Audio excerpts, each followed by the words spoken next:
Hey guys, welcome back, my fabulous listeners. It's the Vaughn Joseph Show. We've been gone, we are back. It's where we bring you the stories and voices that keep the world buzzing. Today, we've got a treat for you that's as exciting as a Hollywood premiere. So imagine this, a 19-year-old dreamer from Brooklyn, New York, armed with raw talent and a passion for the spotlight, packs his bags and head west to LA.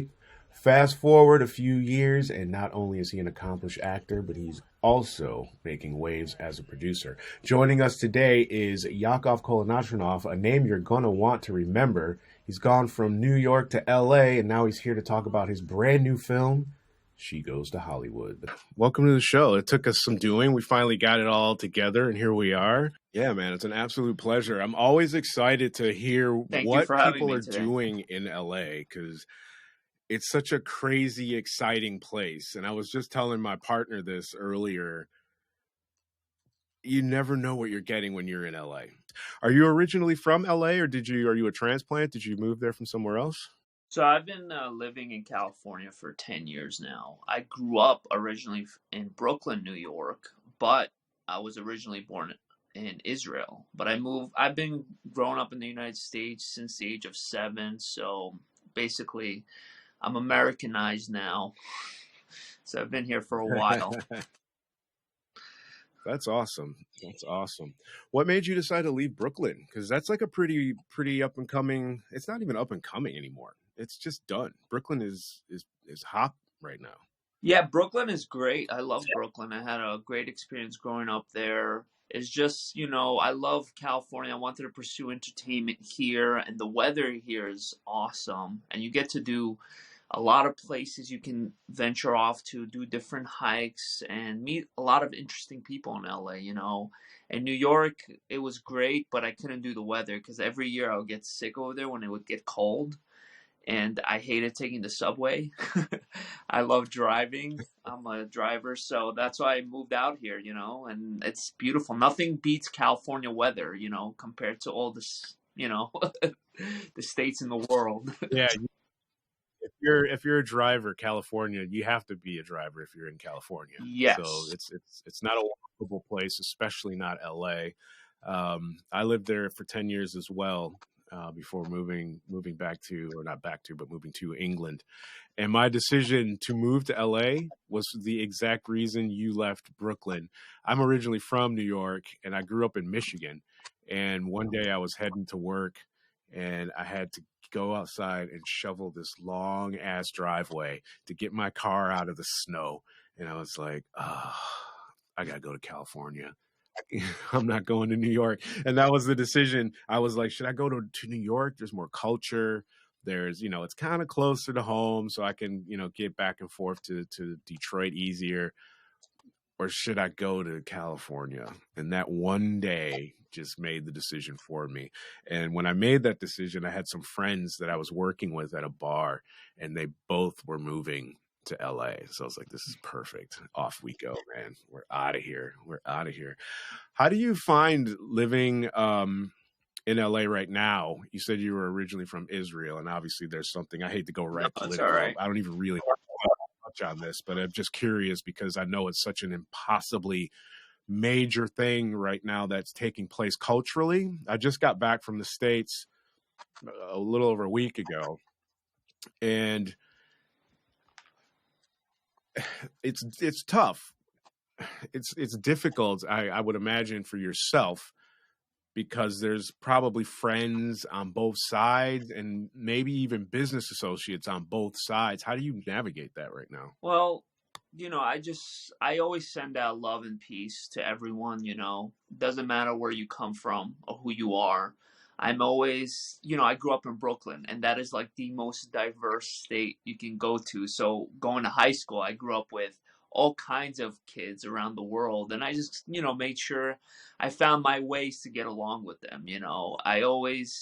I didn't judge anyone for where they come from or their religion, because at the end of the day, we all have a brain and we all have a heart. We all have kind of the same things, so it doesn't matter what the outside, it's the inside that really matters to me. And to me, I just look at it in a positive light, and I always send peace and love to everyone, So everyone can get along. I know it's hard for a lot of people, but I've always found ways to make peace with whoever you are and wherever you come from or whatever you believe in, you know. So that's how I navigate through life. I know it's difficult now, especially what's going on. I grew up with a lot of Palestinian friends who, you know, who are my great friends in New York. And I'm Israeli. I grew up with a lot of Israeli kids. So, you know, as long as people promote peace rather than violence, you know, find ways to bring people together and make peace. And I think that will kind of set the tone for the rest of the world on how we should react to things, you know. Yeah, it would be great if more people lived like that and took that ideology, because we'd get a lot more done. I feel that we would get a lot more done in a positive way instead of going back and forth in these negative circles that I feel that we tend to move within a lot of times, because we're just trying to get something done for ourselves instead of just something done for everybody. So, but that's a good way to move, and I appreciate that. So, how are you finding LA outside of that? I mean, you've been there for a long enough time to know if you like it or not. So, is it working Oh out yeah, I for you? love LA. I mean, the first few years was difficult, obviously, because I don't know no one, and I had to really work my way up. And you know, you have your ups and downs, just like anywhere in life, especially in LA. You know, you meet everyone is different, and everyone here has a goal, and that's what I love. You know, everyone has a goal, and they're ambitious enough to go after that goal. A lot of people leave their family behind to pursue this dream that they want. And I'm glad I took that risk. You know, I'm glad that I took the ambitious drive to come out here at a young age of 19. When I was 19 at the time, I came out here.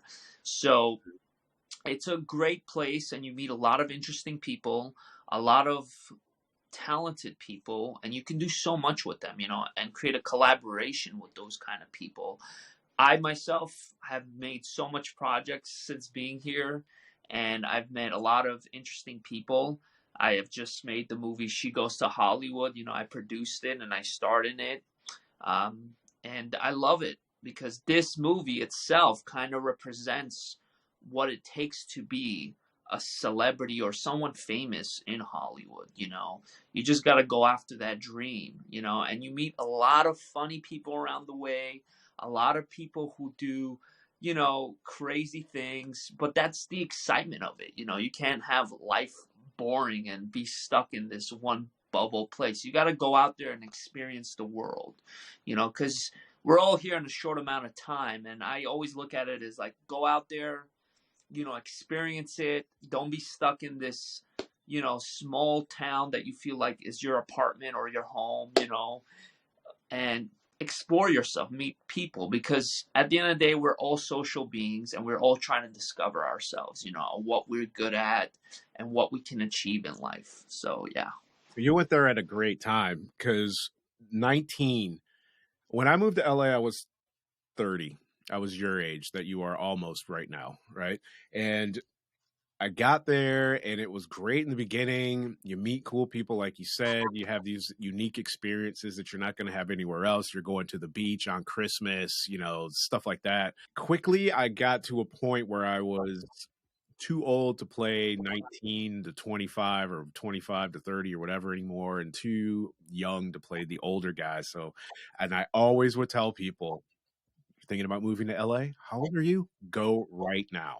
Go before you get to be 30. If you can go to LA, guys, in your 20s, that's when you're going to have the most productive time, is in your 20s in LA. LA loves you when you're in your 20s. They can mold you. They'll put you in stuff, and it's really, really a hot time to be there. So you got there at a really, really good time. And the fact you said you're collaborating with a lot of people, so many talented people. When I was there, totally different time. There wasn't as much internet interaction. We didn't have strong YouTube was for like cat videos and stuff like that, you know. So you guys are really, really winning in that regard. Tell me about She Goes to Hollywood. What's it about, and when can people go see it? So The film will be out on June 6th in Los Angeles, California. The tickets are on my Instagram. If you want to buy it on Eventbrite as well, you just write She Goes to Hollywood and you will see all the information. Now, the film is about this woman named Mary. She's trying to pursue Hollywood. She doesn't know what she wants to do in Hollywood. And she's kind of like stuck in this place. And she just wants to go out there and explore. And she lives with a man named Bill, who I play her boyfriend. The lead actress is played by Marcella Raya, a talented actress and a talented dancer. And she kind of tells her boyfriend that she wants to go pursue something in Hollywood. And there's different scenarios, as you see in the trailer that I have out there. She's like, maybe I should go become an XX actress. And the boyfriend is like, oh, fuck. I got to deal with this, you know, because she doesn't know what she wants. She just wants to get famous. You know, she wants to be rich and successful and prove to the world. And along the way, she meets different characters in Hollywood. She goes to Hollywood Boulevard. She meets a guy that looks like, you know, an impersonation of Michael Jordan. And he's trying to give her some advice. And then she meets another guy who's dressed as a cat girl. And he's trying to make a living, and he's giving advice. So she meets all these interesting characters. And her boyfriend, Bill, is kind of like, he's trying to be supportive, and he's kind of trying to make her realize that it's a tough place to make it in Hollywood. And one of the lines in the trailer, I say, yeah, it's for the unemployed, the homeless, and your big dream, you know? That's what Hollywood is about, you know? So there's a lot of comic elements to it. It was directed by and written by Jason Batish.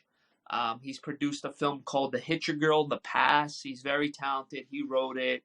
And yeah, we brought these characters together, and it just shows the Hollywood and how it is and the lifestyle. We actually shot it on Hollywood Boulevard, the movie. And also in Pasadena, California. So, yeah, it's really fun. It's a fun movie. It has a romantic comedy twist to it, so it's really good. Nice. How did you find Hollywood when you got there? So was it easy for you did you already have representation in New York? So when you went to like LA, you had rep when you got there, or did you have to find representation? Because 19's young. 19 is, you're ambitious. You're starry-eyed at 19, and you got a different energy about you. So are you even repped right now? Because I know when I was in LA, a lot of the times I spent there, I did a lot of self-booking. I didn't really even have a quality agent. My agent threw parties, so they were always trying to get you to come and go spend money and go drink and do all kinds of crazy stuff. Yeah, I didn't have representation. The way I moved out to California was me and my brothers back in New York. We were very young, and this is when YouTube was hot. Me and my brothers, we just sat down. We're like, hey, let's just make fun short films, you know? We would, like, film our own stuff in New York. We'll make, like, short films or episodic web series, and we would just upload it on YouTube. And this is when YouTube was just kind of new, and people were just trying to discover what it is. So we would just upload videos of it. And then people would see us. We would see us do like these videos. And they're like, hey, you want to be part of my project? And I was like, sure. Hey, you want to help me produce my project? And I'm like, okay. So I kind of grew that way. And then that's why I moved to California. I moved here alone. And I saved up money to move out here. You know, it's not easy, you know, to move out. Or anyone who says that, hey, you know, let me move out here, it's not easy. You got to save up money and actually move out here so your expenses are right. So, you know, I met a guy here. He kind of said, hey, I want to make this movie, this superhero movie I was trying to do. So I moved out here for that, but that didn't work out. But ever since then, I've been just hustling, you know, grinding. You know, I had to work, obviously, a normal job, you know. Unfortunately, I don't come from wealth, so I had to really work and also pursue this dream of, you know, being in Hollywood, you know. That's not unfortunate, actually. Honestly, I don't think it is. I think you're better off in the status that you are because you're more hungry. It's literally that simple. When I came to LA, much like yourself, I had some money put up so I can go there, and I goofed around for a bit. You know, I got settled, and then I started looking for work and so on. But I hooked up with somebody, and she had wealth. But that's not why I hooked up with her. But it just so happened that she had wealth, and I got really lazy. I got really complacent with my craft because we're going on trips and we're doing stuff. I don't have to grind. If you don't have to grind, forget it. And I don't know if you're into comedy or not. 90% of the comedians that are successful all come from adverse situations growing up. Almost none of them come from wealthy backgrounds except for like a few, and that's what makes real good quality content, I feel, is that character building life that you had before you went forward. Like you were into bodybuilding. Most actors aren't into bodybuilding. So tell me about that, because that's a big accomplishment. You won a couple championships as well, right? Doing natural bodybuilding? Yes, I won twice. This was back in New York. I did it during my teenage, in my teenage years, I would do that. I did like about 22 shows. I got a couple of placings in each one. I did it naturally. A lot of these shows are not natural, but I did the natural shows, so it was all natural bodybuilding. I loved it. That was my dream, is to be a bodybuilder and be successful. But then I realized that I hate the dieting in bodybuilding. I hate the meal plans because it's just you go through the mood, and when you're hungry, you're just angry all the time, and I just didn't like that. Bro, So I kind of was like, I'm done with this. I did my time and I loved it. I won twice. I'm good to go. I accomplished what I needed. It's a tough sport. It's a mental thing and a physical thing. So you really need to be there mentally and physically. You need to be really, really strong and have the genes for it, which was really hard, because you need to have every aspect of your body big and nice and striations. And some people are just born with genetics. And unfortunately, I didn't have the genetics and mentality to keep up with that kind of sport. It's a tough sport. Well, to maintain a healthy diet, period, for anybody, most people, is a challenge. But that diet for like not even pre-show, but just like period, the bodybuilder's diet is insane. I have friends and they're just doing, well, I call them on a Sunday and I'm like, hey, we're podcasting. You guys want to come and do this, that? Oh, dude, we're doing meal prep today. they'll be doing meal prep for the week, like all day. They're like making all this chicken and I got to make all this rice and, and they're putting all these containers together. That's hard work, bro. That's super hard work. So that I commend you for even doing it long enough to get 2 championships, bro. That is crazy difficult. What's been like? Thank you. Yeah, absolutely, man. That's super cool because I could never do it. I remember once when I was in LA, because I've always been into weightlifting, and like you said, you have to have genetics and so on. If I just train arms like once a month, my arms are fine. If I trained arms like I trained the rest of my bodies, I would look like those guys that stick what's it called? What's that stuff? The oil or whatever they're putting in their bodies. My arms would just that garbage. They just get too big. So I was only genetically blessed in the arms department, so I couldn't do that. But I lost my train of thought. What do you think is like? I can't believe I just lost my train of thought. It's like I just had a coffee too. I should be good to go. All right. What do you think would happen if you weren't acting right now? Because it's a really tough industry, like you said. I know we had the strike last year. I remember going through the strike. I'm in England, and we were really struggling, and we're not even dealing with the type of level of production that you guys are. What was like? How did that feel? What was that vibe like? And has it recovered for you and your area? Well, I've been lucky. When the strike happened, I actually was the busiest ever. Like, I was making a movie after movie. I was really busy. That was a blessing because I remember seeing the strike, but for some reason, people hired me as a producer, as the star of the film. So I got really busy and I loved it. I was lucky enough to be busy. I mean, even when the strike happens, you can still find work out there, like non-union work, small stuff, or even do collaboration with your friends, and start a project yourself, to try to stay busy. The good thing now is you can create a movie and put it out there yourself and make your own marketing and make your own money. There's no guarantee you're going to make a lot of money, but you do it because you love doing it and you want to do it for the art and you just want people to go watch it. And even if they don't, it's something to look back at and be like, I did this film, and then it's up to you how you want to market it. We live in a great time where you can do your own project and control your own project. And we see that every day now. A lot of people are creating these amazing movies without the big studios, the big major studios. They're doing it themselves and they're doing a great job, So I was lucky during the strike. And to answer your second question, if I was not acting right now, I would probably be a wrestler, like a WWE wrestler, because that was my dream. I always wanted to be a WWE wrestler, and I used to do backyard wrestling. I really was into it, and I did that for a long time too.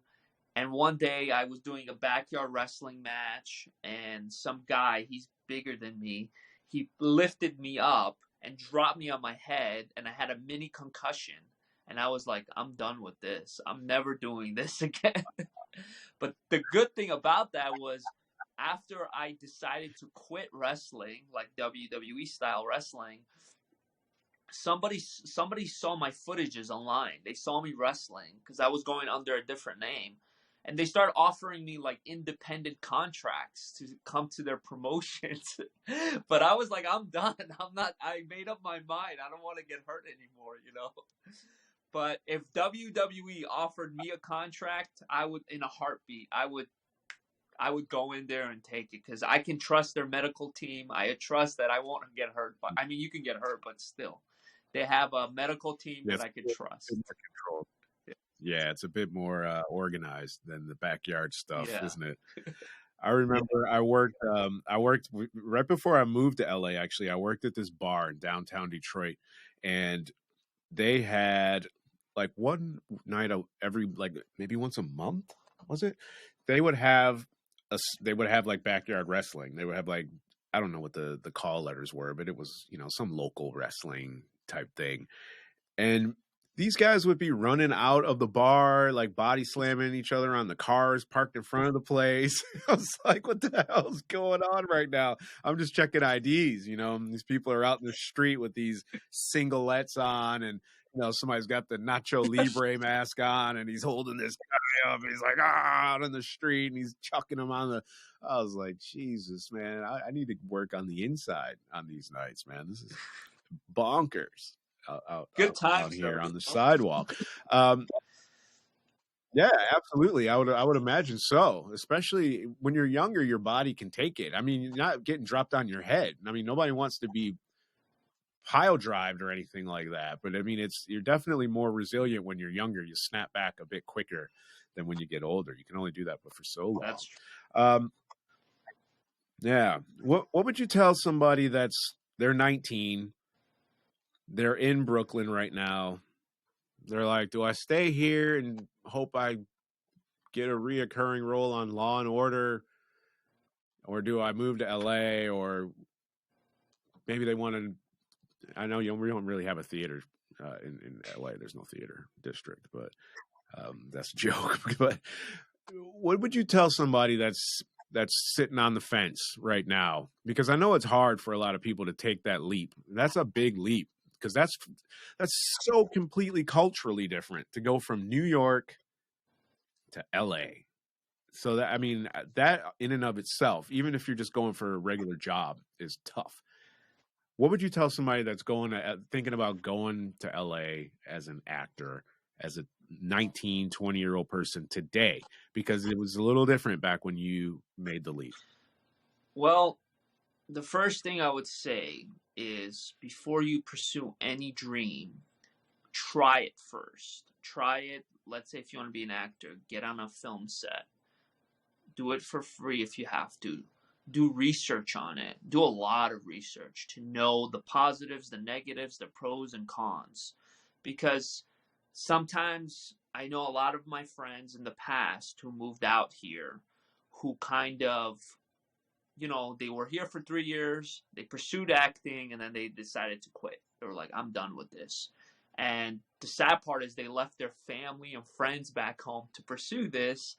And then they're like, I don't want to do this anymore. I'm going to stay here because they love LA now and they don't want to move here. But that's the sad part. You sacrifice so much to come out here. So my advice would be is to go out there and try it. And if you don't like it, at least you have a support system to go back to, which is your family or friends that you can, kind of fall back on if it doesn't work out, because it's not for everyone. It gets lonely. It gets really lonely in LA because you meet a lot of people, and you don't have family here most of the time when you move out here. And if you do, great, stick with your family. And sometimes when you move out here alone, you have no friends, and you kind of feel like you said, you can get lazy easily too, because you're stuck in your mentality of being like, I don't want to do this anymore because nothing is working out. But if you really want it, and you have the vision for it, which I do. I have the vision of where I want to go. Then you'll make sacrifices. You will not let obstacles get in your way. You'll find ways, like, screw the excuses. You'll find ways to make it. I'm the type of person, when something's not working out, I change it up. And I'm like, I got to find ways to make it work, whether I have to do this, that. I'm going to make it, and I got to keep pursuing it. Fortunately, not a lot of people have that mentality. It's very few. They think they do, and then after a couple of years, when everything's going wrong for them, they stop. And I learned when everything's going wrong for you, that's when you should keep going, because you're doing something right, So, yeah, 10 years here, I've had a lot of my downfalls and a lot of my ups. And for anyone who's trying to go for it, try it, because you only live once, and you live on this earth temporarily, and nothing is forever. So try it, try it. It doesn't matter the age, doesn't matter where you come from or your background. Try it, What's been like the craziest thing that's happened to you since you've moved to LA? Like, do you have like something like that's taken place, or maybe somebody said something to you that's just been like wild? Because you said a few minutes ago, like, get on a set and stuff like that. When I first came there, those two people that had said that were moving to LA and were kind of the catalyst for me moving got me a job as a production assistant on a TV show called Scare Tactics. And then I was the on-set PA to Shannon Doherty, who was the host of the show. And we set up her trailer and and she pulls in and so on, and she's in her trailer. She calls me over and she's like, yeah, Vaughn, is that your name, Vaughn? She's like, yeah, I need to talk to you for a second. I'm like, all right. So I'm like, I'm dead, because I hadn't even met her yet. She's calling me into her trailer. And at the time, Shannon Doherty kind of had a reputation, for being a bit of a tough cookie. And here I am already getting called into her trailer, and we haven't even started shooting yet. And she says, yeah, I might have to edit this out, but she says, yeah, there's a Anal All-Stars video in the player in the trailer. Do you know who that is? I don't know who that belongs to. Whoever was here filming before, because I don't know these things. Somebody left it. We don't check these things. So for me, and I hadn't even moved there yet. I was there looking for a house, and then I was coming back in a month. So I hadn't even gotten to LA, and I was like, this place is going to be crazy. I can't wait to get out here. So that's my craziest, off the top of my head, LA story. I actually have a couple, because I used to work at the Beverly Hills Hotel. So there's always crazy stuff there. But what's been like the craziest stuff or instance or experience that you've had in the 10 years that you've been there? The craziest story I had was a Brad Pitt story. So with this story, it was this movie set of Babylon. I was hired there as an extra. My job is just to be an extra. And what happened was, you're not allowed to take photos of any of the actors. And you know this, you sign confidential. On set, you can't do that. So I didn't break that rule. We were outside the set, you know, and Brad Pitt was outside. I was outside. And I remember talking to this elderly lady. She was also an actress. And she was telling me, how do I, you know, meet people in LA? Because she's kind of new into the acting. And I was like, yeah, you just go up to people and you just be yourself, you know, and don't let anyone say anything else. And she's like, okay. And behind me was Brad Pitt. So she goes up to Brad Pitt and she's like, hey, Brad, can I take a picture? And Brad Pitt is like, oh, are you vaccinated? Are you vaccinated? Because if you're not, I can't take a picture. And she's like, I promise you, I am vaccinated. And then he's like, oh, okay. And then you take a picture. And then in my head, and then Brad Pitt is like passing by me. And in my head, I'm like, oh shit, I need to ask him. And I'm like, hey, Brad, can we take a photo? And he's like, okay. So I take a photo. I'm taking a picture. And he's like smirking in the picture. And I'm like, thank you, Brad. But the story's not over yet. I was so excited. I posted the picture on Instagram, and you're not allowed to do that. The picture blew up, literally blew up on the internet. Everyone saw it. Everyone kept reposting it. They're saying, oh, actor Yakov working with Brad Pitt on a movie Babylon. They took it out of context, you know? So they started posting it everywhere. Then somebody commented on that photo saying, hey, is Tobey Maguire going to be in the new Spider-Man movie? Because Tobey Maguire was on the set of Babylon. And as a joke, I said, yes, he's going to be in the new Spider-Man. This is before Spider-Man came out. Then the story gets even bigger. It's like all the way, it's going to Mexico, Russia, Philippines, all over the world. I'm like in articles because I said yes as a joke. So it got... I was trending for 2 months on Twitter like crazy and around the world. This is before Spider-Man 3 came out. So then Brad Pitt's lawyer calls my agent to take the picture down. And I told my agent at the time that it's too late. Look at the news. Yeah. It's been out. It's been out.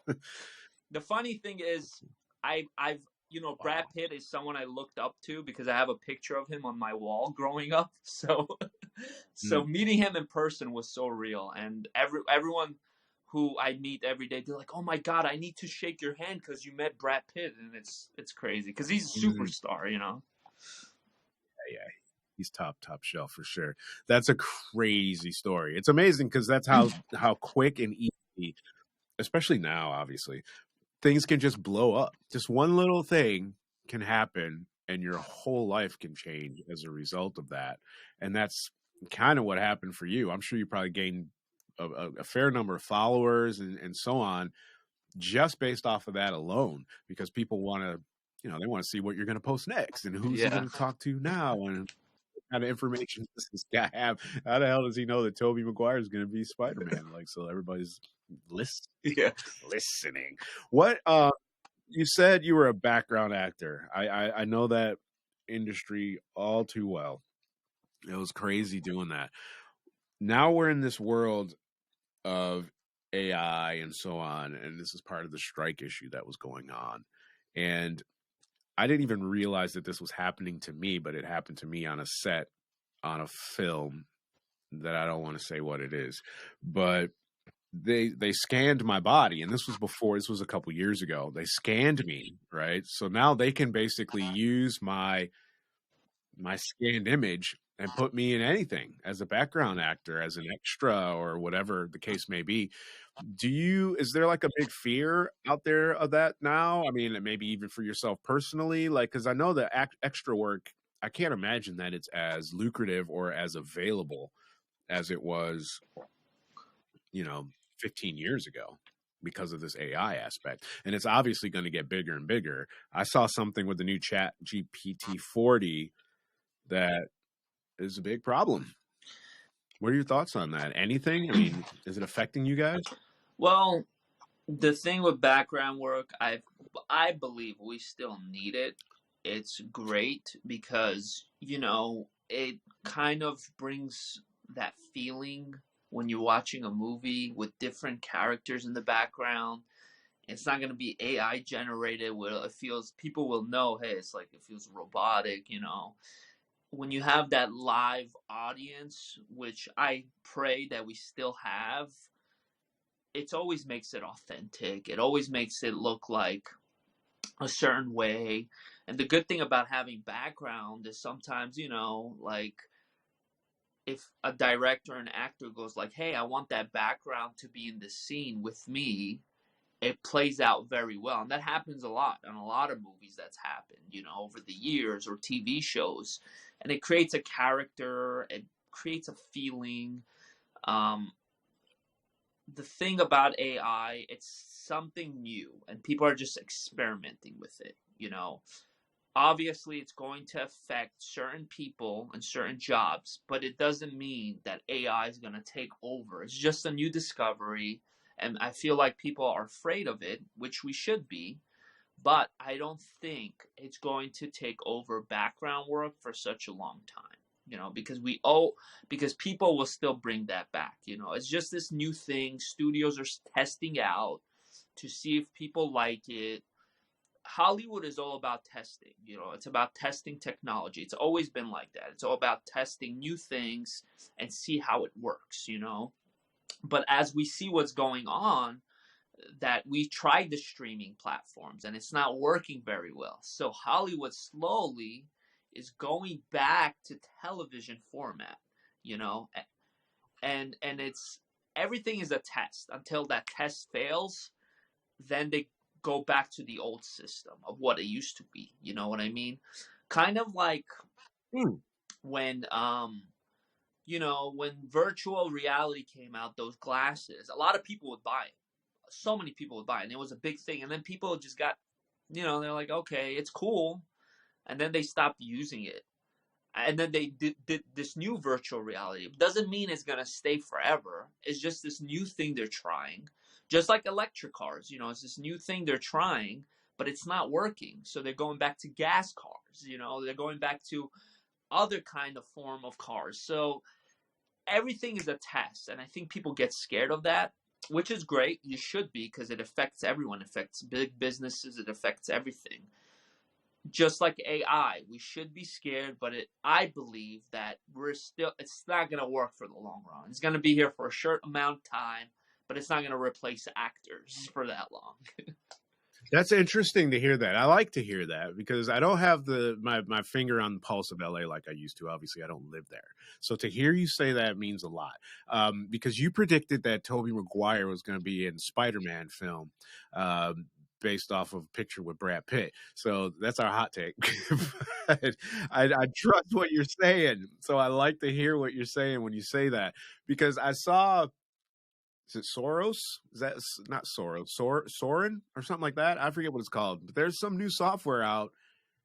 Bro, this looks really damn good. I mean, I'm really impressed when I see it. So to see that and that's brand new. That's scary. So I didn't even think people watched television any. Do you even own a TV? Like, seriously, I'm asking you because you're 29, maybe almost 30 or whatever. My understanding of people in your demographic, your generation, you don't watch TV. So you said TV, we're going back to TV. But did you even grow up really watching TV? I feel like you guys are always on your phone like this. Just like this. You're on your phone. And they're talking, your parents are like, what are you doing? You go like this with your phone, and then you're back on your phone. That's just how we saw you guys. So you really think TV's making a comeback? I thought it was dead. Yes, it's slowly making a comeback. It is. I believe it is slowly coming back around. They're like Netflix, for example, is starting to do live television for sports, Mm, you know, mm, mm. and they're gonna do it for the Mike Tyson and Jake Paul fight, where they're gonna do that live on July, which is amazing, you know. Yeah. So I think it's gonna come back around. The technology with the social media, I'll be honest, people are going to get bored out of that because they're going to see the same clips, the same stuff over and over, and it's kind of regenerating same stuff, you know. So television will come back, maybe not as fast as we want it to come back, but it's going to come back slowly, and it's going to come back better, you know. Somehow Hollywood studios, such as myself, one day will discover how we can get people back to watching television and watching movies, you know. A good example, last year summer, Hollywood made so much money through Barbie and Oppenheimer. They made billions of dollars from that, you know. And people kept saying no one's going to the theater. That was like the biggest theater, you know, sellout ever, you know, because they helped, you know, social media helped market that movie in theaters. So somehow there's going to be people who will be smart about marketing. They're going to influence the young generation, and then somehow they're going to create a better television system for us, you know, that's going to be hologram, and then people are going to go back to that. Something's going to happen where it's going to shift back to watching TV and movies again, you know.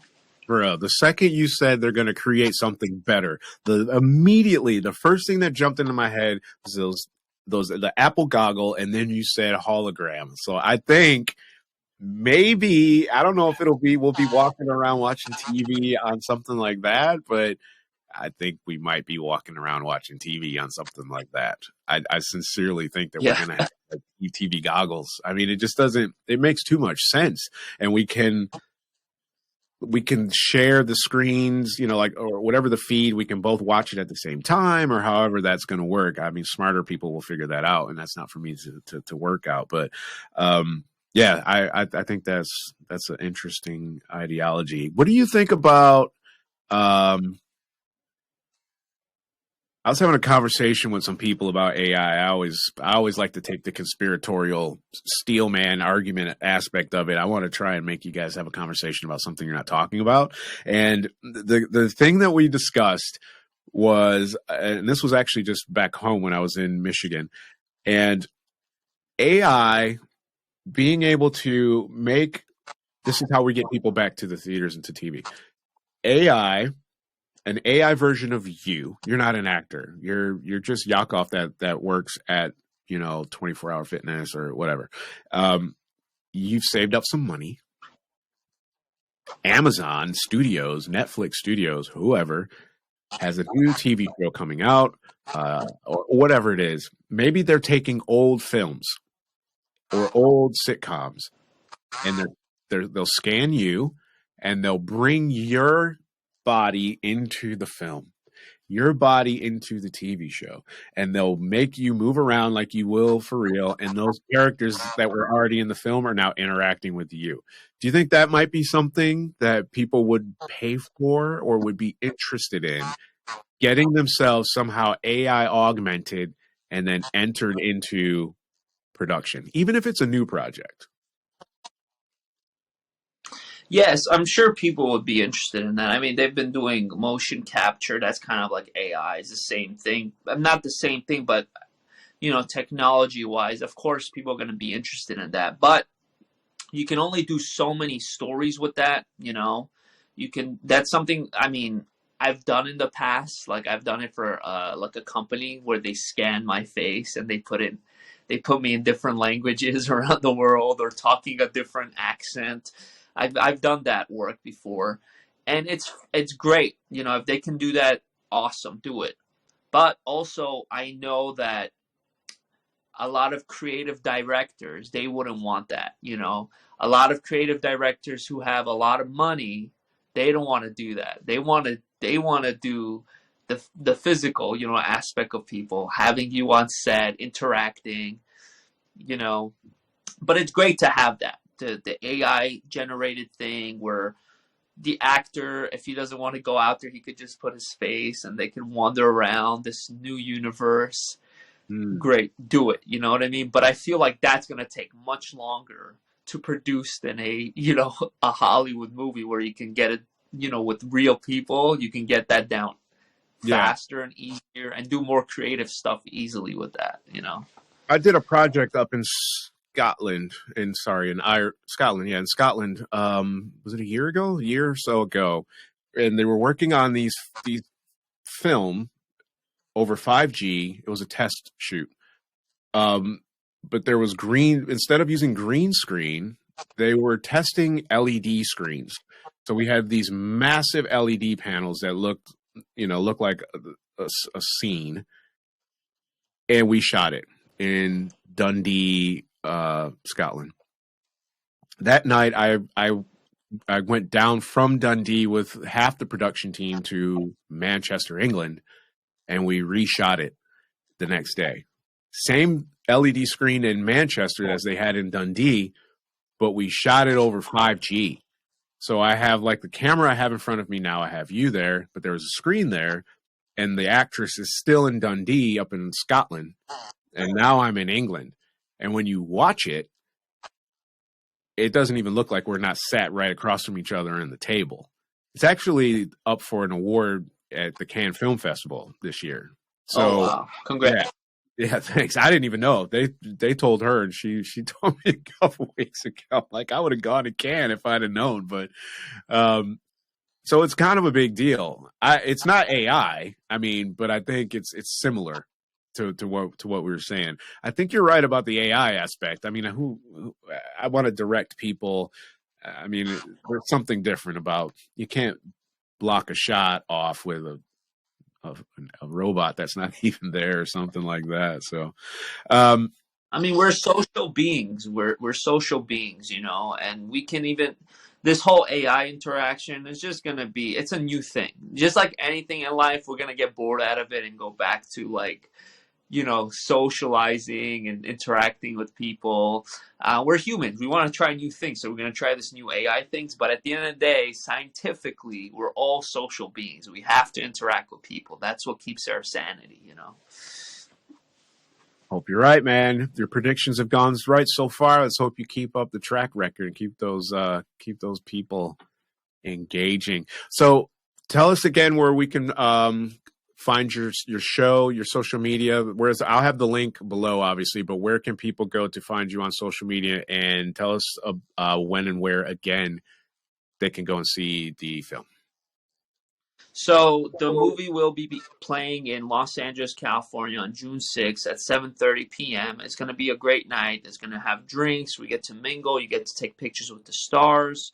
After the movie, there will be a Q&A session for you to ask questions and also interact with the actors and the director and me as well. It's going to be a fun night, red carpet.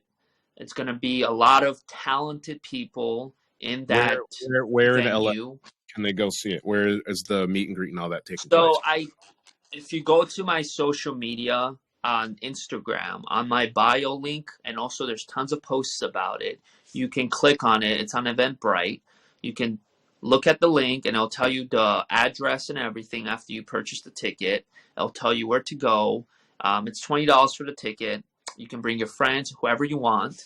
It'll be a funny movie, rom-com, like I said. So it'll be a fun night. It's going to be in LA on a Thursday night. It's going to be a 3-hour event. There's going to be drinks. You get to mingle with everyone and ask me a lot of questions. I'll be there. It'll be an amazing event. So on my social media is going to be at my first name dot my last name. So it's going to be Yakov.Kolontarov. You go there on Instagram, you'll find me and you'll see all the details about the event. And if you can't find the details, just write in Google, She Goes to Hollywood, red carpet premiere, and you will see all the details there of where to go and what to buy. And you can always DM me on Instagram. I'm always looking at the messages there. So, yeah, I'll give you a response there as well. So go check this guy out. go check out his film. The link's below. If you're listening, the link is in the bio if you're on the Spotify or if you're on Apple Podcasts. So thanks for joining us today, Yakov. I look forward to hearing. Will they be able to see it? Say they can't get to the premiere. Like, I can't get to the premiere. I live in another country. Is it going to be available somewhere like on a website afterwards, or is it then get shopped, or how does that work before you release it?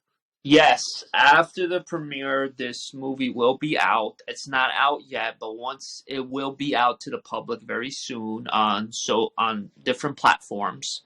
But for now, we're going to do this premiere, and as soon as this movie's over and the distribution gives us a date of where it's going to be playing around the world on different platforms, then I will post on social media where it's playing so people can go watch it and talk about it. So it'll be greatly appreciated if people can come to Los Angeles and watch it, because I want to meet everyone.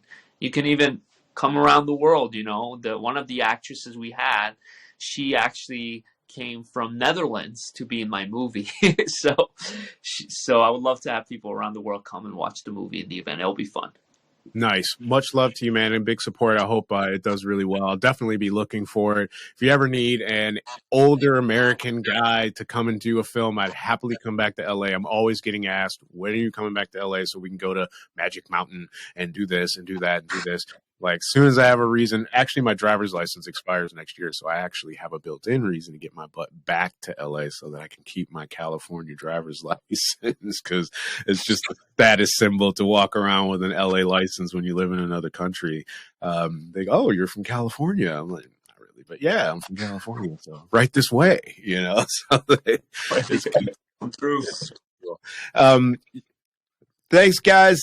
Thanks for listening. If you're out there listening, go check out Yakov's website. Check out his social medias, you guys. Go check out this film. If you can't make it to LA, get it however you can get it. And we appreciate your support. Von Joseph Show. We are back on the spots and the Apple Pods. Thanks for listening. Thanks for watching. Peace.